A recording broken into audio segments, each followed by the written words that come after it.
Whoa, whoa, whoa. You're watching me? Dude, that's so nice. My day is officially made. I missed you, man.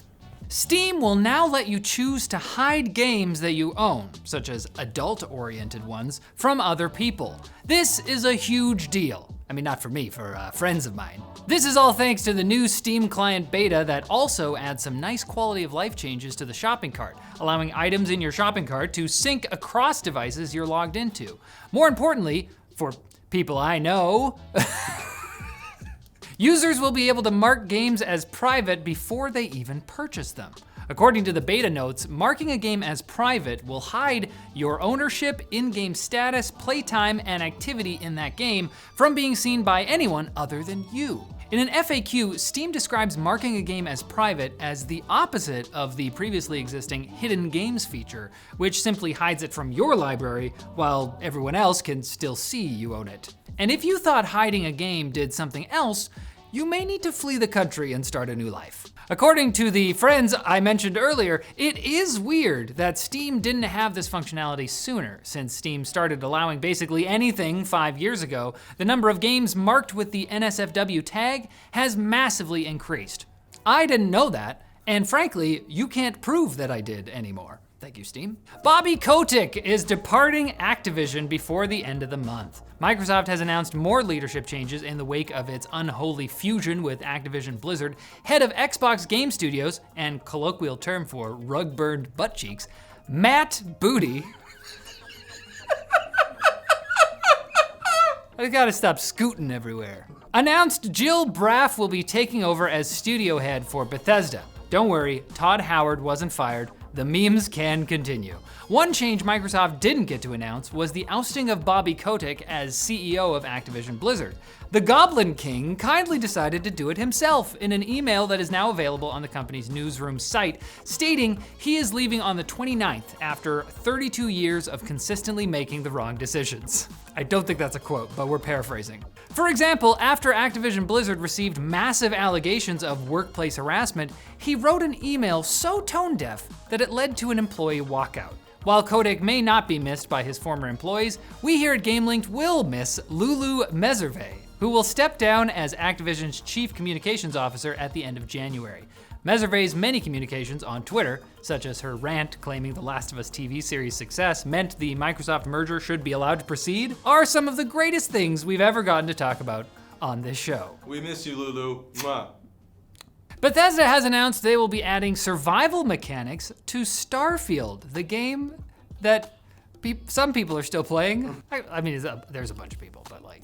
Yesterday, the studio posted an end-of-the-year update blog post that announced what 2024 has in store for the space RPG. In addition to working on the game's first major expansion, Bethesda says they plan to start updating the game roughly every 6 weeks, starting in February. Part of these updates will be adding new gameplay options, including the aforementioned new survival mechanics.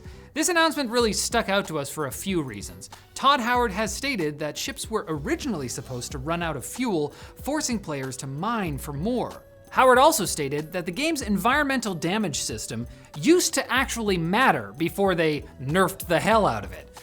Now, it's just unexplained colored circles that show up on your HUD sometimes, which don't make any sense because you're in a suit. How did you get lung damage? Oh, I got blue?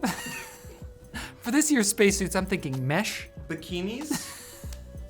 Redditors months ago speculated that Starfield was originally much more survival focused. And if they're right, these survival mechanics won't be new, but rather old game features the studio decided to remove.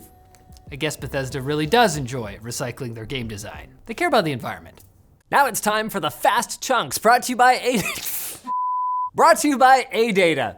We've all been there. You turn on your PC, boot up the game, and then your friends all turn and laugh at you because you're the last to join thanks to your horrendously slow hard drive. But with ADATA's Legend 970 SSD, you'll be the first in the lobby every time, assuming the rest of your computer is also fast. It features a PCIe Gen 5 interface that can do up to a sequential read and write speed of 10,000 megabytes per second, or as we in the biz call it, 10 gigabytes per second, or 0.01 terabytes per second. And the Legend 970 will stay nice and cool thanks to its dual-layer aluminum alloy heatsink and built-in fan.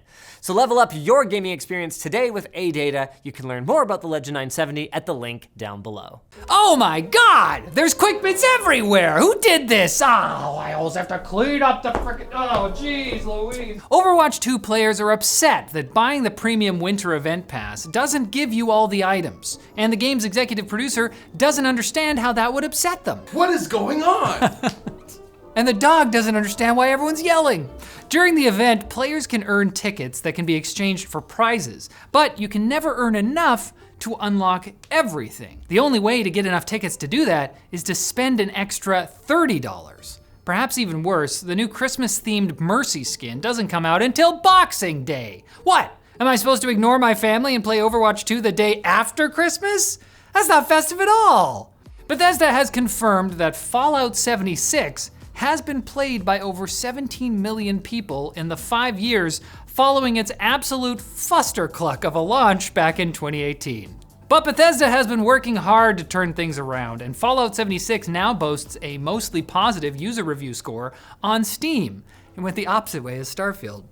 They're also not stopping yet. In spring 2024, we'll see the America's Playground update, which adds 3 new main quests and open exploration of Atlantic City. Later in the year, Bethesda will even be adding a new area to the map, the Shenandoah Valley in the mystical land of Virginia.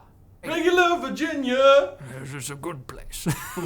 The Resident Evil 4 remake has launched on iOS, iPadOS, and macOS, proving once again that, much like Mr. X, this is a game that just won't die. Though do note that you'll only be able to play this version if you have an iPhone 15 Pro or a device with an M1 processor or later. Unfortunately, it seems that Death Stranding's mobile and Mac debut has been delayed into early next year. Let's just hope they're using that extra time for something important and not just perfecting the volumetric lighting on the piss grenades or whatever. There's an augmented reality version. It's called Going for a Walk. The Finals has finally improved anti-cheat after hordes of cheaters have taken over the game. Fortunately, while Embark Studios has been slow to fix the problem, one crafty player has come up with their own solution. By slapping a turret on a flower pot and carrying it in front of them, they become invincible to cheaters, just like in real life. This player claims that the game's turrets mess with aim lock hacks, and that's why it works so well. Personally, I think the cheater developed a fear of plants after going months, perhaps years, without touching grass. But I can't cheat out here. And Zack Snyder, the director that exists to answer the question, what if Michael Bay enjoyed shooting films in the dark? Has said he would like to direct a Fortnite movie during the press tour for his upcoming Netflix movie, Rebel Moon Part 1, A Child of Fire. That's a real title. That's too long. Honestly, I am 100% on board with that happening. Not because I think it'll be good, but because I want to see a pitch black fight scene between a buff cat man and a banana. I've wanted that since I was a child. But not as much as you'll want to see our Christmas special on Tuesday. What? Yes, I know that's Boxing Day, but Game Linked comes out on Tuesdays. We're all just gonna have to deal with it.